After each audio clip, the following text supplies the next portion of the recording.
부처님은 늙음에 대하여 다음과 같은 개송으로 말씀하셨다. 부끄러워할지어다. 가련한 늙음이여. 추악한 모습을 드러내는 늙음이여. 잠시 즐겁게 해주는 사람의 영상. 늙어감에 따라 산산이 부서지네. 100세를 살더라도 결국 죽음을 궁극적인 것으로 할 뿐 누구도 예외로 하지 않고 그것은 모든 것을 부수어 버리네. 늙음을 받아들이기도 힘든데 제대로 늙어가기란 그리 쉽지 않은 일일 것이다. 여간 독한 결심을 하지 않고는 말이다. 나이값, 밥값 하기가 쉽지 않다. 누구나 그렇겠지만 젊을 때는 안중에도 없던 일도 나이가 들수록 큰 일로 다가온다. 그렇다고 나이 듦을 피할 수도 없다. 피할 수 없는 이 일을 이제 내일로 맞이해야 한다. 내가 나를 책임져야 하기 때문이다. 늙음 타령한다고 해서 늙음이 사라지는 것은 아니다. 늙음을 받아들일 수밖에 없다. 늙지 않으려 집착할 필요는 없다. 그러나 불쌍한 늙음을 부끄러워해야 한다. 형편없이 늙어버린 것에 대하여 부끄러워해야 한다. 나이만 많다고 노인이 아니다. 부처님께서 사위성 기원정사에 계실 때였다. 부처님 제자 가전현 존자는 여러 비구들과 바라나 마을의 오니 연못 근처에 있었다. 어느 날 많은 비구들과 함께 온 문제로 식당에 모여 있었다. 이때 늙은 바라문이 지팡이를 짚고 서서 비구들에게 말했다. 그대들은 어찌하여 늙은 사람을 보고 인사도 하지 않고 못 본 체하고 앉으라고 말하지도 않는가. 비구들의 가운데 앉아있던 가전현 존자가 말했다. 우리들의 가르침에는 노인이 오면 서로 인사하고 공경하고 예배하며 자리를 양보하느니라.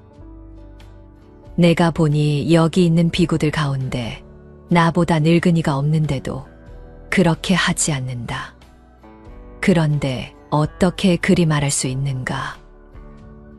바라문이여, 나이가 80이나 90이 되어 늙어서 머리는 희고 이는 빠졌더라도 젊은이의 법을 가졌으면 그는 늙은 노인이 아니니 나이 비록 25살이 되어 젊었을지라도 노인의 법을 성취하였으면 그는 늙은 노인 축에 들어가느니라.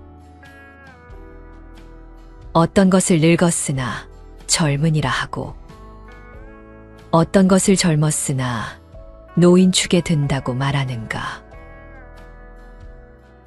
눈으로 보고 귀로 들으며 코로는 냄새 맡고 혀는 맛을 느끼며 몸은 촉감을 느낌으로 좋고 나쁜 것을 분별하여 애착한다. 이러한 5가지에 매달려 구속을 받으면 나이 들어 늙었으나 젊은이이고 구속을 받지 않고 자유로우면 비록 나이 젊으나 노인 축에 든다고 한다. 이때 바라문은 스스로 말했다. 존자가 말한 이치대로 한다면 내 나이 늙었지만 아직 젊은이고 당신들은 비록 나이 젊었지만 노인 축에 속하는 이들이요. 자바함경에 나오는 이야기이다. 옛날 인도에 몹시 인색하고 탐욕스러우며 욕심이 매우 많았던 나이가 80이 넘은 한 귀족이 살고 있었다고 한다. 그는 이미 큰 집을 여러 채 소유하고 있으면서도 또 땅을 사서 집을 지었다. 그러면서도 인부들의 품삯이 아까워 그 나이에 직접 일을 하며 모든 것을 지휘 감독하였다. 그때 부처님이 그 집 앞을 지나가다 얼핏 그 노인을 보니 곧 죽을 목숨이라. 그를 가엾게 여겨 제자들과 함께 그 노인의 집을 찾아가 고생이 많습니다. 그런데 이리 큰 집을 지어 누가 살 것입니까? 하고 물었다고 한다. 노인은 자랑스레 떠벌렸다. 별당에는 내가 살 것이고 사랑채는 손님방이고 안채에는 내 처자식들이 쓸 것이며 양쪽 행랑채는 종들이 거처할 곳이고 창고는 곡식을 넣고 다락방은 여름에 올라 시원하게 지낼 생각이고 겨울에는 따로 짓는 별채의 온돌에 들어가 따뜻하게 살기 위해 지금 집을 짓고 있습니다. 부처님이 고개를 끄덕이며 말했다. 여보시오. 일도 좋지만 내가 보니 당신의 목숨이 경각에 달린 일이니 잠시 일손을 놓고 내 얘길 들어주겠소. 그러자 노인이 대꾸했다. 아니요. 지금은 내가 너무 바쁘니 나중에 해가 지면 듣도록 하지요. 그 노인은 그렇게 부처님의 종용을 뿌리치며 정신없이 일에 매달려 서두르다. 그만 본인의 실수로 별당채를 받쳐줄 석가래를 놓쳐 그것에 깔려 죽고 말았다. 이를 예견했던 부처님은 그의 죽음을 듣고 제자들에게 이렇게 말했다고 전한다. 그 노인은 지혜의 설법을 마다하고 욕심을 부리다 세상 일의 덧없음을 알지 못한 채 죽었다. 그 노인은 이미 가지고 있는 집도 여러 채인데 왜 또 집을 짓고자 하였을까? 이는 탐욕이다. 다 차지하고 싶기 때문이다. 사람이 탐욕만 있고 쓸 줄을 모른다면 그것은 살아도 살 줄은 모르는 사람이니라. 제자들이 물었다. 그러면 살 줄을 아는 사람이란 어떤 사람입니까? 부처님이 대답하였다. 아무것도 차지하지 아니하여도 그들의 주머니에서 늘 모자람이 없이 무엇인가가 나오는 사람이니라. 물질도 좋은 생각도 기쁨과 슬픔도 지략과 모략도 그리고 사랑마저도 베푸는 사람이니라. 그렇다. 살 줄을 아는 사람들이란 가진 것을 모든 이에게 나눠줌으로써 나 자신도 모르게 부자가 되는 사람들을 일컫는다. 이런 사람들은 부자이기에 나누어 주는 것이 아니라 나누어 주기 때문에 부자가 된다는 것을 스스로 알고 있는 사람들이다. 우리가 진정 더불어 살길 원한다면 내가 가진 것들에 집착하지 않고 이제는 일을 함께 나눌 때이다. 서로가 스스로를 돕게 하고 그리고 그렇게 되도록 당겨주고 밀어줘야 한다. 그러면 그것이 함께 걷는 것이요. 또 우리 삶에 외롭지 않는 여정이 되지 않겠는가. 도와주지 않아도 된다고 해도 도우라. 작은 일이라도 해야 한다. 작은 공덕이라도 쌓아야 한다. 남을 위해 주고 도와주고 말은 따뜻하게 하고 베풀고 자비심을 내야 할 때이다. 자신이 짓고 받는 것이 인생이다. 인간 누구나 자신의 지나온 삶을 돌아보면 아슬아슬할 때가 많을 것이다. 세상의 법칙은 인과다. 인과는 업에 따른다. 설령 어떤 일을 당했거나 겪었다 해도 자기가 원인을 지어 그 결과를 받은 것이다. 작은 일이라도 덕행을 하고 늘 좋은 씨앗을 뿌리듯이 살아가야 한다. 이런 행동이 몸에 푹 배야 한다. 금강경에서 가르치는 핵심 사상인 무주상보시라는 말이 쉽게 말해 머무름 없이 봉사하라. 어떤 대가나 기대감을 갖지 말고 봉사하고 베풀라라는 뜻이다. 인간이 끝없이 산다고 해도 만족이 되겠는가? 착각하거나 욕심내면 주책을 부리게 된다. 부디 늙음을 받아들여라. 그렇지 않으면 분수를 몰라 사람들의 빈축을 산다. 젊은이들에게 교훈이 되기는커녕 웃음거리가 된다. 내 자신이 늙었다는 사실을 겸허하게 인정하고 자신의 늙은 몸을 바라보며 마음을 다잡아야 한다. 매사에 조심하며 욕심 부리지 않아야 한다. 늙음의 욕심을 노욕이라고 하여 추물로 여긴다. 늙으면 더욱 겸손해져야 함을 잊지 말아야 한다. 부처님 말씀 중 법구비유경 한 구절을 소개한다. 어리석은 자는 현자를 가까이 하여도 그 지혜를 알지 못하는 법이니 이는 마치 국자가 국맛을 모르는 것과 같고 그 반면에 어진 사람이 현자를 가까이 하는 것은 혀가 음식 맛을 아는 것과 같으니 비록 잠깐 동안 가까이 하더라도 참다운 진리의 뜻을 알게 되느니라. 마지막으로 법구경, 늙음의 품이다. 어찌 웃고 어찌 즐기는가. 언제나 세상은 불타고 있고 그대들은 어둠에 덮여 있는데 등불을 구하지 않을 것인가. 보라, 아름답게 꾸며진 영상. 상처투성이로 세워진 몸. 고통스럽고 망상으로 찬 것. 영원하지도 않고 견고하지도 않다. 이 영상은 마침내 노쇠하고 질병의 소굴로 쉽게 부서진다. 이 부패한 축적물은 파괴된다. 삶은 죽음으로 끝나기 때문이라.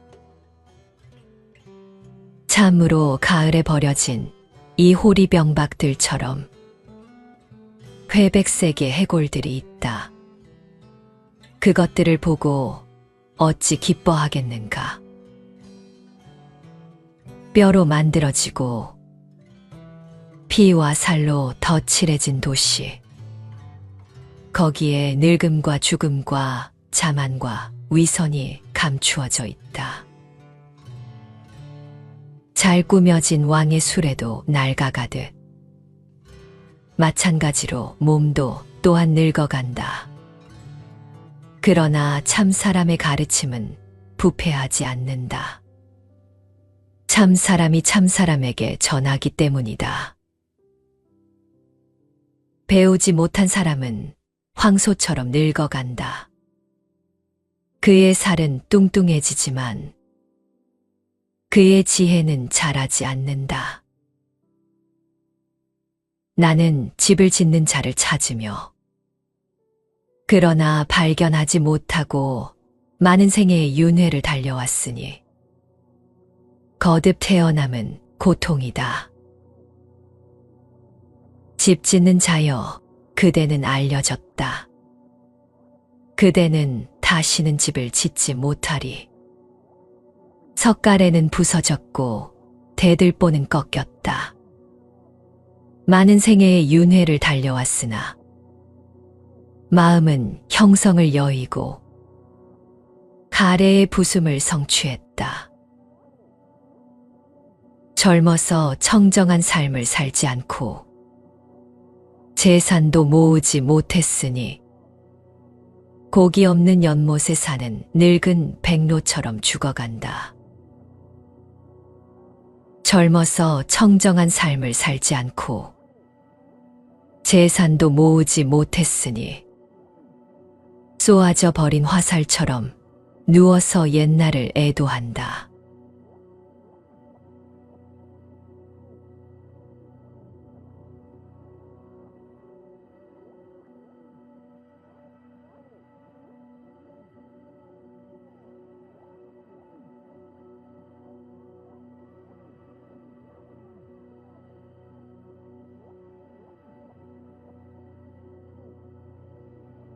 부처님은 늙음에 대하여 다음과 같은 개송으로 말씀하셨다. 부끄러워할지어다. 가련한 늙음이여. 추악한 모습을 드러내는 늙음이여. 잠시 즐겁게 해주는 사람의 영상. 늙어감에 따라 산산이 부서지네. 100세를 살더라도 결국 죽음을 궁극적인 것으로 할 뿐 누구도 예외로 하지 않고 그것은 모든 것을 부수어 버리네. 늙음을 받아들이기도 힘든데 제대로 늙어가기란 그리 쉽지 않은 일일 것이다. 여간 독한 결심을 하지 않고는 말이다. 나이값, 밥값 하기가 쉽지 않다. 누구나 그렇겠지만 젊을 때는 안중에도 없던 일도 나이가 들수록 큰 일로 다가온다. 그렇다고 나이 듦을 피할 수도 없다. 피할 수 없는 이 일을 이제 내일로 맞이해야 한다. 내가 나를 책임져야 하기 때문이다. 늙음 타령한다고 해서 늙음이 사라지는 것은 아니다. 늙음을 받아들일 수밖에 없다. 늙지 않으려 집착할 필요는 없다. 그러나 불쌍한 늙음을 부끄러워해야 한다. 형편없이 늙어버린 것에 대하여 부끄러워해야 한다. 나이만 많다고 노인이 아니다. 부처님께서 사위성 기원정사에 계실 때였다. 부처님 제자 가전현 존자는 여러 비구들과 바라나 마을의 오니 연못 근처에 있었다. 어느 날 많은 비구들과 함께 온 문제로 식당에 모여 있었다. 이때 늙은 바라문이 지팡이를 짚고 서서 비구들에게 말했다. 그대들은 어찌하여 늙은 사람을 보고 인사도 하지 않고 못 본 체하고 앉으라고 말하지도 않는가. 비구들의 가운데 앉아있던 가전현 존자가 말했다. 우리들의 가르침에는 노인이 오면 서로 인사하고 공경하고 예배하며 자리를 양보하느니라. 내가 보니 여기 있는 비구들 가운데 나보다 늙은이가 없는데도 그렇게 하지 않는다. 그런데 어떻게 그리 말할 수 있는가? 바라문이여, 나이가 80이나 90이 되어 늙어서 머리는 희고 이는 빠졌더라도 젊은이의 법을 가졌으면 그는 늙은 노인이 아니니 나이 비록 25살이 되어 젊었을지라도 노인의 법을 성취하였으면 그는 늙은 노인 축에 들어가느니라.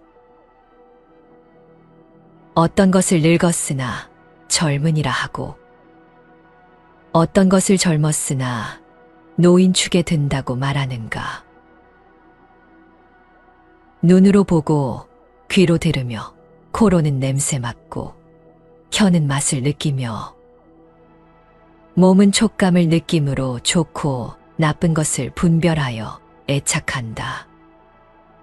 이러한 5가지에 매달려 구속을 받으면 나이 들어 늙었으나 젊은이이고, 구속을 받지 않고 자유로우면 비록 나이 젊으나 노인축에 든다고 한다. 이때 바라무는 스스로 말했다. 존자가 말한 이치대로 한다면 내 나이 늙었지만 아직 젊은이고, 당신들은 비록 나이 젊었지만 노인축에 속하는 이들이요. 자바함경에 나오는 이야기이다. 옛날 인도에 몹시 인색하고 탐욕스러우며 욕심이 매우 많았던 나이가 80이 넘은 한 귀족이 살고 있었다고 한다. 그는 이미 큰 집을 여러 채 소유하고 있으면서도 또 땅을 사서 집을 지었다. 그러면서도 인부들의 품삯이 아까워 그 나이에 직접 일을 하며 모든 것을 지휘 감독하였다. 그때 부처님이 그 집 앞을 지나가다 얼핏 그 노인을 보니 곧 죽을 목숨이라. 그를 가엾게 여겨 제자들과 함께 그 노인의 집을 찾아가 고생이 많습니다. 그런데 이리 큰 집을 지어 누가 살 것입니까? 하고 물었다고 한다. 노인은 자랑스레 떠벌렸다.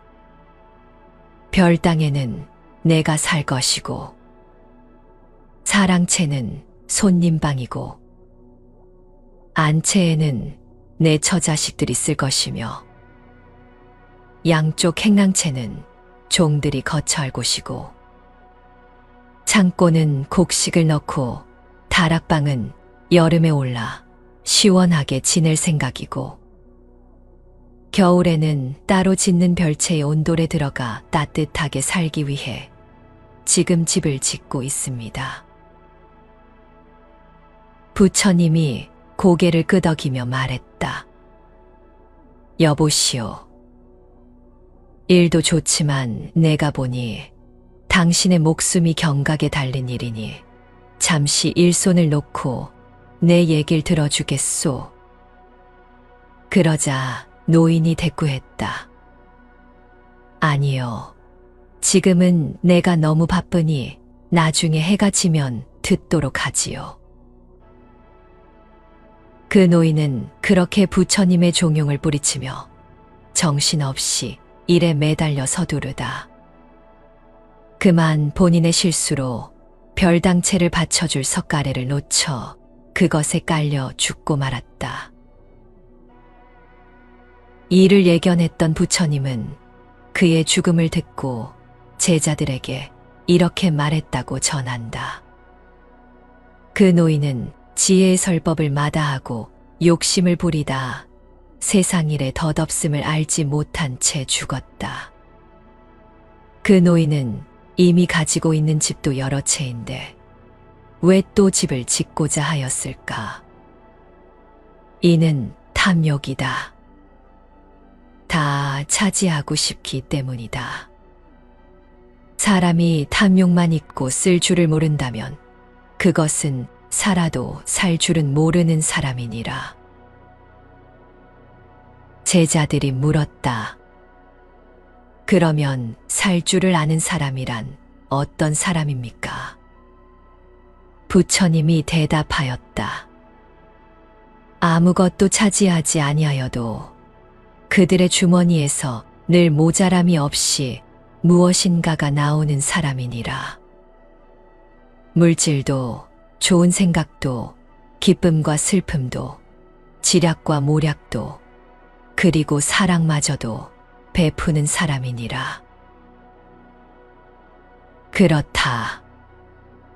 살 줄을 아는 사람들이란 가진 것을 모든 이에게 나눠줌으로써 나 자신도 모르게 부자가 되는 사람들을 일컫는다. 이런 사람들은 부자이기에 나누어 주는 것이 아니라 나누어 주기 때문에 부자가 된다는 것을 스스로 알고 있는 사람들이다. 우리가 진정 더불어 살길 원한다면 내가 가진 것들에 집착하지 않고 이제는 이를 함께 나눌 때이다. 서로가 스스로를 돕게 하고 그리고 그렇게 되도록 당겨주고 밀어줘야 한다. 그러면 그것이 함께 걷는 것이요. 또 우리 삶에 외롭지 않는 여정이 되지 않겠는가. 도와주지 않아도 된다고 해도 도우라. 작은 일이라도 해야 한다. 작은 공덕이라도 쌓아야 한다.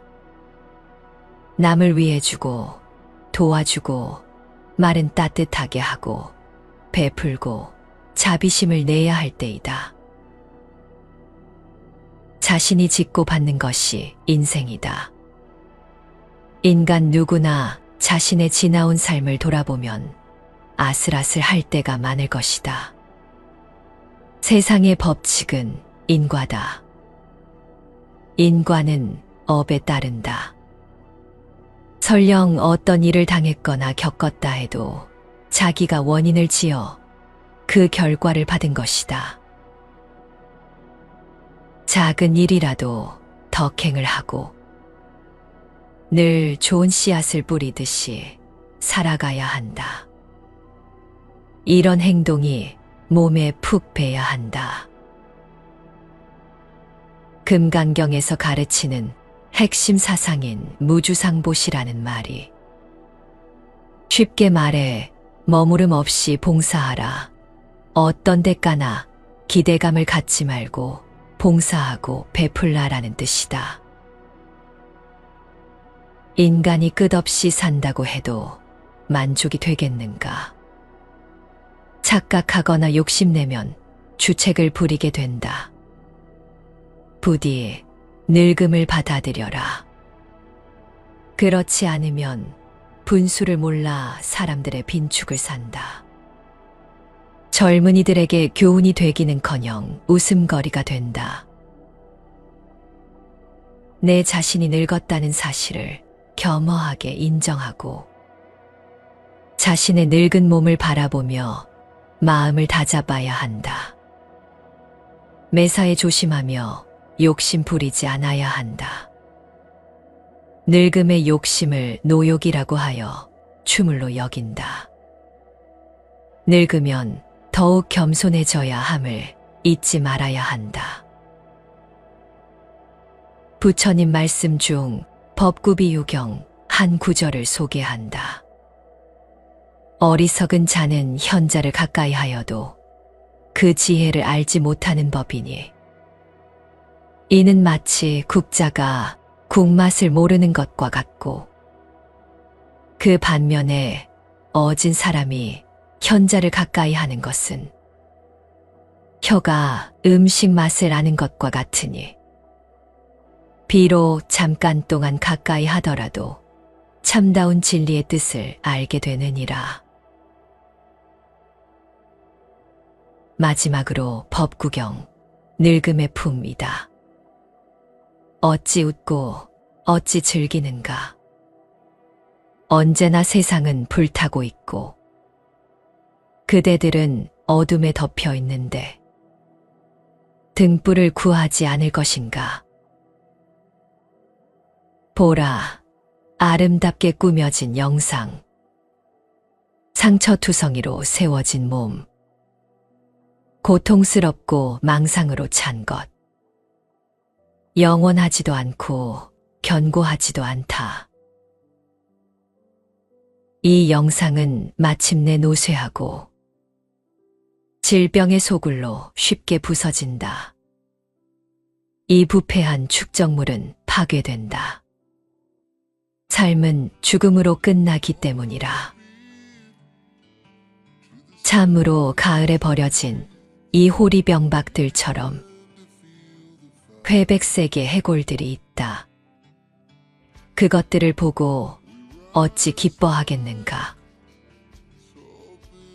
뼈로 만들어지고 피와 살로 덧칠해진 도시.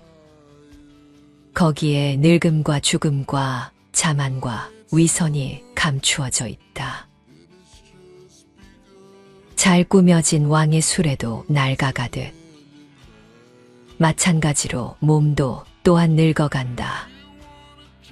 그러나 참 사람의 가르침은 부패하지 않는다. 참 사람이 참 사람에게 전하기 때문이다. 배우지 못한 사람은 황소처럼 늙어간다. 그의 살은 뚱뚱해지지만 그의 지혜는 자라지 않는다. 나는 집을 짓는 자를 찾으며 그러나 발견하지 못하고 많은 생애의 윤회를 달려왔으니 거듭 태어남은 고통이다. 집 짓는 자여, 그대는 알려졌다. 그대는 다시는 집을 짓지 못하리. 석가래는 부서졌고 대들보는 꺾였다. 많은 생애의 윤회를 달려왔으나 마음은 형성을 여의고 가래의 부숨을 성취했다. 젊어서 청정한 삶을 살지 않고 재산도 모으지 못했으니 고기 없는 연못에 사는 늙은 백로처럼 죽어간다. 젊어서 청정한 삶을 살지 않고 재산도 모으지 못했으니 쏘아져 버린 화살처럼 누워서 옛날을 애도한다.